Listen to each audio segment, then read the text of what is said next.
এই যে সামনে যেটা দেখতে পাচ্ছেন এটা হচ্ছে আমাদের আজকের ট্রেনের লোকো। জাস্ট শুধু আমার পরিস্থিতি দেখুন, এ কিন্তু ঘাম না, সবে বৃষ্টির পানি।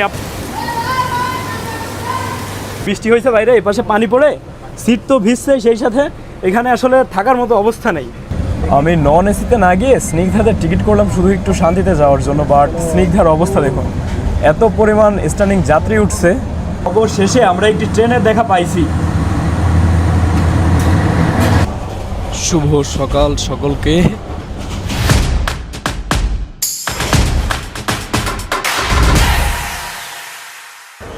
প্রিয় দর্শক, সকলকে স্বাগতম জানাচ্ছি। আরও একটি যাত্রার জন্য আমি প্রস্তুত হয়ে গেছি। এই মুহূর্তে রয়েছি রাজধানী ঢাকার কমলাপুর স্টেশনে। আর আজ যাত্রা করব দেশের সর্বপ্রথম মিটার গেজ আন্তনগর ট্রেন মহানগর এক্সপ্রেসে। যাত্রা হবে ঢাকা থেকে চট্টগ্রাম পর্যন্ত। আমি চলে আসছি কমলাপুরে, আর এখন বাজছে হচ্ছে রাত 8:30। রাত ঠিক 9:20 আমাদের ট্রেন ছেড়ে যাবে ঢাকা থেকে চট্টগ্রামের উদ্দেশ্যে। তো চলুন আমরা প্ল্যাটফর্মের ভিতরে প্রবেশ করি, তারপর বিস্তারিত কথা হচ্ছে।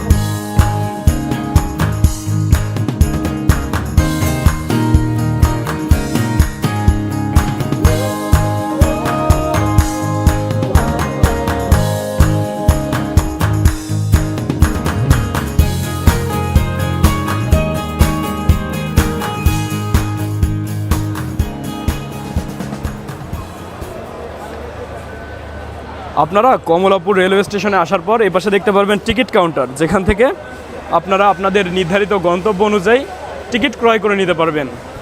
এবং টিকিট ক্রয় করা হলে ঠিক সামনের দিকে গেলে এ পাশে দেখতে পারবেন বিশাল বড় একটা ডিজিটাল স্ক্রিন, যেখান থেকে আপনারা আপনাদের ট্রেনের সময়সূচি দেখে নিতে পারবেন। দেখা যাচ্ছে আমাদের মহানগর এক্সপ্রেস 6 নম্বর প্ল্যাটফর্মে দাঁড়িয়ে আছে।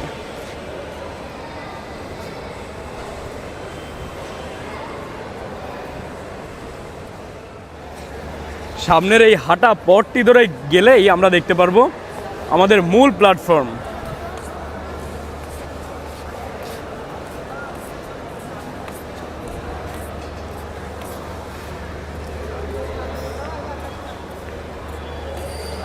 প্রচুর পরিমাণ মানুষ দেখতে পারবেন আপনি যে কোনো সময় কমলাপুরে আসলে।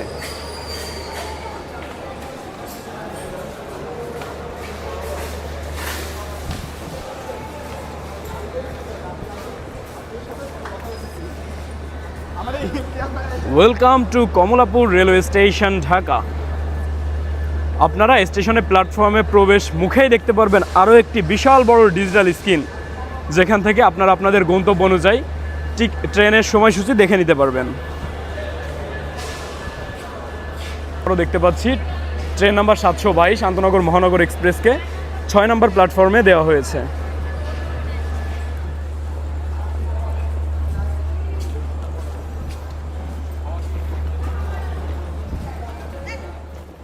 খুব একটা বেশি দিন হবে না, এর পূর্বে আমি কিন্তু এই মহানগর এক্সপ্রেসে আপনাদের ঢাকা থেকে চট্টগ্রাম অবধি যাত্রা করে দেখিয়েছি। সে সময় দেখতে পাইছিলাম যে আমাদের মহানগর এক্সপ্রেসে বিভিন্ন ধরনের মিক্সড ট্রেক নিয়ে এই ঢাকা থেকে চট্টগ্রামের পথে চলাচল করে। তো আজ দেখা যাক সেরকম পরিস্থিতি কিনা। আর আমি ইতিমধ্যে 6 নম্বর প্ল্যাটফর্মেই রয়েছি। দূরে দেখতে পাচ্ছি ওয়ান ট্রেন হয়ে দাঁড়িয়ে আছে ইন্টারসিটি মহানগর এক্সপ্রেস। আর আমি কিন্তু আজ একা একা যাত্রা করছি না, আমার সাথে রয়েছে এই যে মহাশয় সুজন ভাই, সেই সাথে হচ্ছে এই যে স্বাধীন ভাই রয়েছে, সাথে এই যে এই ভাইরাও রয়েছে। সবাই একসাথে মিলে আমরা ওই যে মহানগর এক্সপ্রেস চট্টগ্রামের পথে যাত্রা করছি। আর আকাশে কিন্তু অলরেডি বিদ্যুৎ চমকাইতে দেখতে পাচ্ছি। যাত্রা পথে যদি তুমুল বৃষ্টি হয়, বিষয়টা পুরো অন্য লেভেলের হয়ে যাবে। আর অনেক দর্শকরা রয়েছেন যারা ব্রাহ্মণবাড়িয়া থেকে আমাদের ভিডিও দেখেন। তো আশা রাখছি আজকের ভিডিওটি আপনারা সম্পূর্ণ কন্টিনিউ করবেন। আর কমেন্ট বক্সে অবশ্যই জানাবেন কারা ব্রাহ্মণবাড়িয়া থেকে আমাদের ভিডিও দেখছেন। জাস্ট দেখুন ধুলা, দেখুন ধুলা, মানে বাতাস হচ্ছে, অলরেডি বৃষ্টি পড়তেছে। এখানে দাঁড়ানো ঠিক হবে না, দ্রুত গিয়ে একটু লোকোমোটিভকে কভার করে আসি। আর ট্রেনটির সাথে আপনারা 8টা পেয়ে যাচ্ছেন নন এসি শোভন চেয়ার, 4টা স্নিগ্ধা শ্রেণী, আর 2টা হচ্ছে কেবিন, যেটা রাত্রেবেলা বার্থ হয়ে যাবে। যেমনটা বলতেছিলাম, এইটা দেখেন সবুজ কোচ, আর এটা হচ্ছে সাদা চাইনিজ কোচ। আমার আজকে আসন হচ্ছে এসি স্নিগ্ধা বগিতে। প্রচুর বাতাস আর বৃষ্টি হচ্ছে। এই যাত্রাটা আশা করছি অসাধারণ হবে, মাশাআল্লাহ। জাস্ট অবস্থা দেখুন, বৃষ্টি দেখুন, পুরো পানি আর পানি। আর এপাশ দিয়ে যদি যাই, লোকর কাছেও লোক ভিতরে আছে, লোক দেখাতে পারবো। আশা রাখছি 3000 সিরিজের লোক পাবো আমাদের ট্রেনের সাথে। কি তুমুল বাতাস আর বৃষ্টি!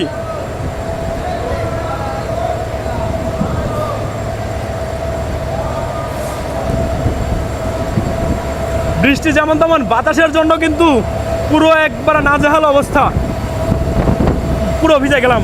তারপরে আমি আপনাদের দেখাবো। এই যে সামনে যেটা দেখতে পাচ্ছেন, এটা হচ্ছে আমাদের আজকের ট্রেনের লোকোমোটিভ নাম্বার 3016। আমি এখানে আর দাঁড়াইতে পারতেছি না, পুরো ভিজে গেছি। আশা রাখছি ভিডিওটি আপনারা কন্টিনিউ করবেন। তুমুল বৃষ্টি,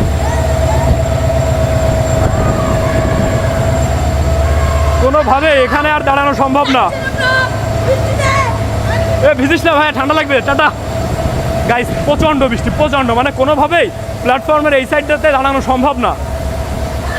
কি এক অবস্থা আর কি। আরও একবার লেন্স পরিষ্কার করা প্রয়োজন।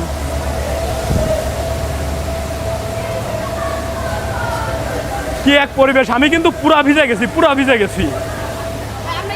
জাস্ট শুধু আমার পরিস্থিতি দেখুন, এ কিন্তু ঘাম না, সবে বৃষ্টির পানি। আপনাদের লোকও দেখাইতে যায়, পুরো ভিজে গেছে। আমার ব্যাগ থেকে শুরু করে শরীর পুরা ভিজা।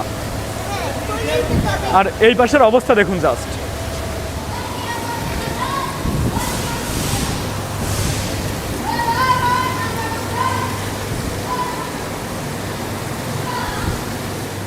আমার কিন্তু সবচেয়ে এই বর্ষাকাল পছন্দ। গুড়ুম গুড়ুম করে বিদ্যুৎ চমকাবে, ভারী বর্ষা হবে, তার ভিতর যাত্রা হবে ঢাকা থেকে চট্টগ্রামের পথে।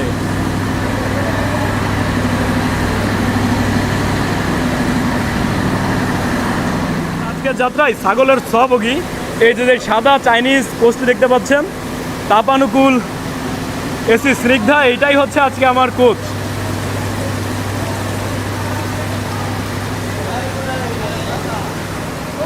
মহানগর এক্সপ্রেসের তাপানুকুল যে চেয়ার রয়েছে, তাপানুকুল চেয়ারের জাস্ট অবস্থা দেখুন। বৃষ্টি হয়েছে বাইরে, এই পাশে পানি পড়ে সিট তো ভিজছে, সেই সাথে এখানে আসলে থাকার মতো অবস্থা নেই।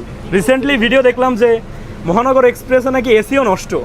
আসলে বাংলাদেশ রেলওয়ের এসব ব্যাপারে খুবই গুরুত্বপূর্ণ মানে দেওয়া উচিত।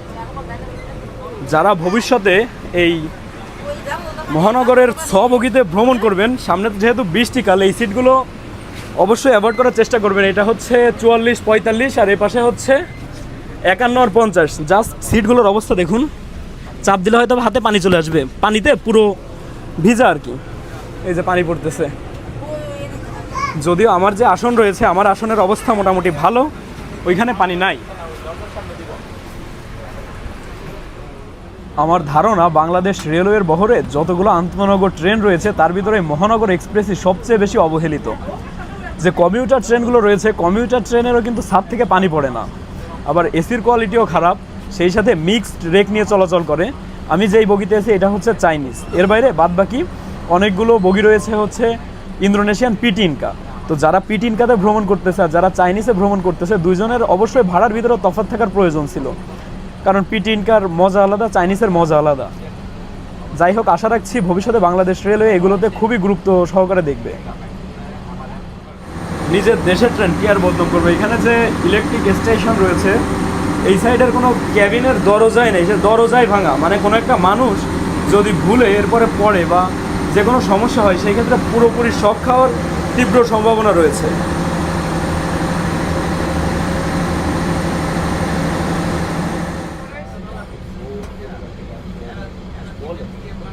কি অসাধারণ দৃশ্য, কি অসাধারণ দৃশ্য! টিপ টিপ টিপ টিপ করে ট্রেনের ভিতর বৃষ্টির পানি, মানে আপনি ট্রেনে বসেই বাইরের প্রকৃতি দেখতে পারবেন। এই জন্য বাংলাদেশ রেলওয়েকে আমার পক্ষ থেকে করজোড়ে ধন্যবাদ। আসলেই তারা যাত্রীদের কথা ভাবে। ঢাকা ছাড়ার পর আমাদের ট্রেনের প্রথম যাত্রাবিরতি স্টেশন ঢাকা বিমানবন্দর রেলওয়ে স্টেশন। কি বলবো, মহানগর এক্সপ্রেস নিয়ে ইচ্ছা ছিল খুব সুন্দর করে ভিডিও ফুটিয়ে তোলার। যাত্রায় কষ্ট হবে এজন্য স্নিগ্ধা শ্রেণীতে টিকিট কাটা আর কি। তো স্নিগ্ধা শ্রেণীর যে অবস্থা, এর থেকে কমিউটার ট্রেনও ভালো। ট্রেনের কোচে যদি পানি পড়ে আপনি বসবেন কেমনে, এইটাই তো সবচেয়ে বড় চ্যালেঞ্জিং ব্যাপার। যাই হোক, এত সমস্যার ভিতরেও আমরা ঢাকার কমলাপুর রেলওয়ে স্টেশন থেকে বেরিয়ে গেলাম। আর যাত্রাপথে এপাশ দিয়ে কিন্তু মোবাইল বা আপনাদের প্রয়োজনীয় জিনিসপত্রগুলো খুবই সাবধানে রাখবেন। প্রচুর ছিনতাই প্রবল এলাকা। কিছুদিন পূর্বে আমি টঙ্গী জাংশন থেকে আসতেছি, তো এমন অবস্থায় একজন ছিনতাইকারী হঠাৎ করে আমার উপর হামলা চালায়, যার ফলে আমার যে ডিভাইস রয়েছে ডিভাইসের স্ক্রিন ভেঙে যায়।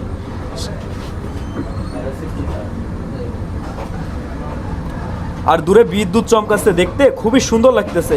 তবে এই ডোরগুলো যদি খোলা যায় তো তাহলে আমি আপনাদের আরও সুন্দর করে দেখাইতে পারতাম।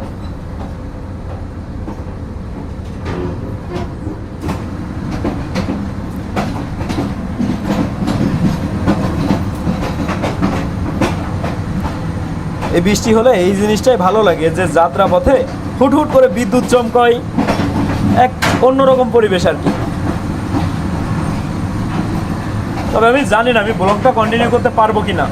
আমার এমনিতে ট্রেনে এসেই মন মেজাজ খারাপ হয়ে গেছে এই ঝামেলা দেখে। একটা যাত্রী এতগুলো টাকা দিয়ে টিকিট করলো, সে বসতেই পারতেছে না পানির জন্য। যদিও আমার যে আসন রয়েছে আমার আসনে পানি পড়ছে না, তারপরেও অন্য যাত্রীর সমস্যা মানে তো নিজের সমস্যায় আর কি।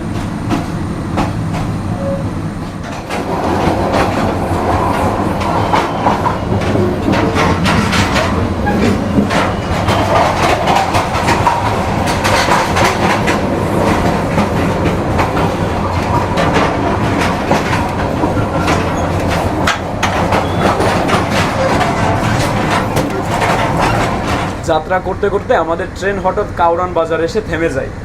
এখানে হয়তোবা আমাদের ট্রেনের সাথে কোনো একটি আন্তনগর বা কমিউটার ট্রেনের ক্রসিং রয়েছে। আমরা দাঁড়িয়ে আছি, আশা করছি ক্রসিং হবে। আমার এই ভিডিওটি করতে এসে আসলে আমার পুরো মনোযোগই নষ্ট হয়ে গেছে। না খুলতে পারতেছি দরজা। এরপরে আমার যে এসি স্নিগ্ধা কোচ, সেখানে জানালার যে অবস্থা কি আর বলবো। তো অপেক্ষা করা ছাড়া এখন আপাতত আর কোনো উপায় নাই। আমি নন এসিতে না গিয়ে স্নিগ্ধাতে টিকিট করলাম শুধু একটু শান্তিতে যাওয়ার জন্য। বাট স্নিগ্ধার অবস্থা দেখুন, এত পরিমাণ স্ট্যান্ডিং যাত্রী উঠছে বলার বাইরে। মানে বাংলাদেশ রেলওয়ের নিয়ম অনুসারে স্নিগ্ধা শ্রেণী বা যে কোনো শ্রেণীতেই হচ্ছে যতজন টিকিটধারী যাত্রী তার 25% হচ্ছে স্ট্যান্ডিং যাত্রী নিতে পারবে। তবে যাদের টিকিটধারী বা সিটের যাত্রী রয়েছে তাদের তুলনায় স্ট্যান্ডিং যাত্রী উঠছে বেশি ট্রেনে। আর এই পরিবেশের ভিতর কোনোভাবেই সম্ভব না আসলে ভিডিও কন্টিনিউ করা।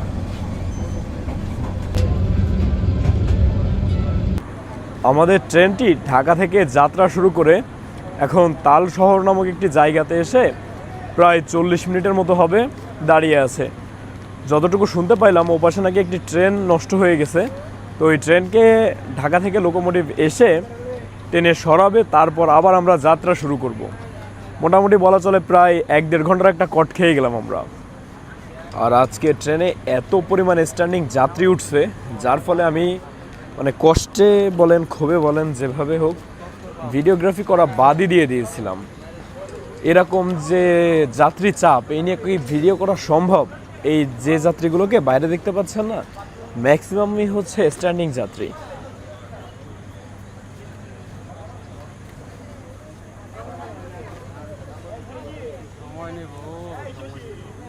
আমাদের পুরো ট্রেন জুড়ে যত পরিমাণ যাত্রী ছিল ম্যাক্সিমাম সবাই নেমে গেছে।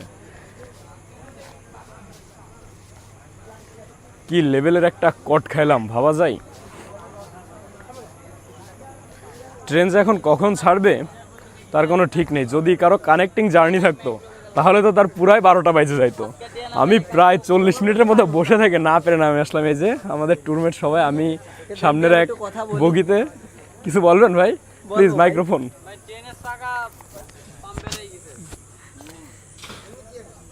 প্রিয় দর্শক, এটি হচ্ছে তালশহর রেলওয়ে স্টেশন। এটি হচ্ছে ভৈরব বাজার পেরিয়ে। কিছুক্ষণ পূর্বে ভাই কিছুক্ষণ না, প্রায় ঘন্টা হইতে চললো। ট্রেনের নামটা কি জানো বললাম? তিস্তা। তিস্তা। তিস্তা তিস্তা তিস্তা। এখন ঘড়িতে সময় হচ্ছে রাত 12:45। প্রায় 1 ঘন্টা হতে চললো আমরা তালশহর রেলওয়ে স্টেশনে রয়েছি। এই তালশহর রেলওয়ে স্টেশনের আউটারে তিস্তা এক্সপ্রেস ট্রেনটির ইঞ্জিন ড্যামেজ হয়ে যায়। এরপরে একটি ইঞ্জিন নিয়ে গেছে তালশহর রেলওয়ে স্টেশনের বাইরে, সেটিকে সেই ইঞ্জিন গিয়ে তিস্তা এক্সপ্রেস ট্রেনকে টেনে নিয়ে যাবে ব্রাহ্মণবাড়িয়ায়। এরপরে আমাদের ট্রেনটি ছাড়বে, কত সময় লাগবে তাও জানি না। আর আজ যে চট্টগ্রামে পৌঁছানোর কি হবে তাও বলতে পারছি না। আমাদের ট্রেন রয়েছে সৈকত এক্সপ্রেস, যেটি ছাড়বে সকাল 6টা। এখন দেখা যাক শেষ পর্যন্ত কয়টায় আমরা চট্টগ্রামে পৌঁছাই। অবশেষে আমাদের ট্রেনটি প্রায় ঘন্টাখানিকের একটা বিলম্ব করে এরপর যাত্রা শুরু করলো ব্রাহ্মণবাড়িয়া রেলওয়ে স্টেশনের উদ্দেশ্যে। Welcome to Brahmanbaria. আমার অনেক নিয়মিত দর্শক রয়েছেন ব্রাহ্মণবাড়িয়া থেকে, এই জন্য স্টেশনটি না দেখালেই নয়। আমরা কিন্তু ব্রাহ্মণবাড়িয়ার 1 নম্বর প্ল্যাটফর্মে প্রবেশ করছি।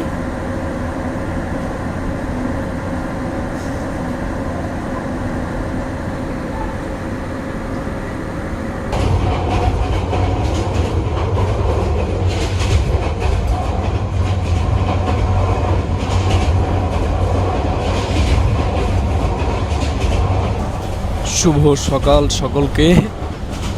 একটা লম্বা ঘুমের পর হঠাৎ দেখতে পারি সূর্য উঠে গেছে। এখন বাজছে হচ্ছে 5:14। আর আমি যেখানে আছি এখান থেকে এখনো 36 কিলোমিটার দূরে হচ্ছে চট্টগ্রাম রেলওয়ে স্টেশন। সামনেই রয়েছে কুমিরা রেলওয়ে স্টেশন। আমি যদি দেখাই আমার এ পাশে মানে যে কি বলে কুয়াশা বা এই জাতীয় কিছু জমে গেছে, আপনাদের দেখানোর কোনো ওয়েই পাচ্ছি না। তবে আমাদের ট্রেন এখন মোটামুটি ফাঁকাই বলা চলে, স্ট্যান্ডিং যাত্রী নাই, একটা সুন্দর পরিবেশ। আমি আসলে আগামীকাল রাতে মনের কষ্টেই আর ভিডিও তৈরি করিনি। এতগুলো টাকা খরচ করে ভিডিও করার জন্য টিকিট কিনলাম, কিন্তু দিন শেষে সেই কাজই যদি না হয় তাহলে কি আর করার।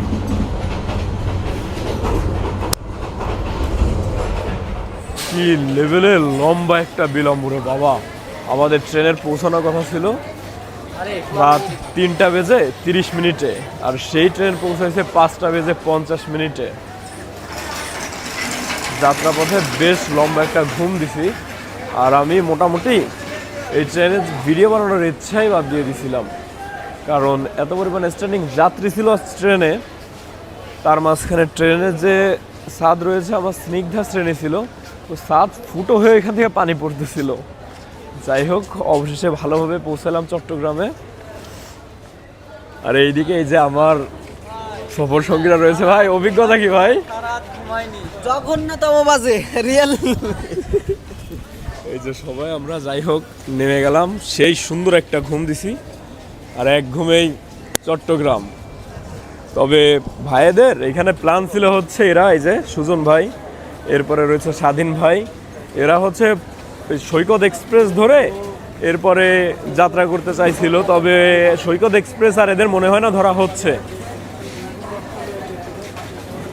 আজকের ভিডিওটি এই চট্টগ্রামেই শেষ করতেছি। কি আর ভিডিওটি শেষ করতেছি, ভিডিওটি হইলো কি ঢাকা থেকে শুরু করলাম, মাঝখানে কিছুই দেখাইতে পারলাম না, চট্টগ্রামে এসে শেষ করলাম। আশা রাখছি তাও আপনারা ভিডিওটি কন্টিনিউ করবেন। এখন কাজ এক্সিট নিয়ে বাইরে যাব। আল্লাহ হাফেজ।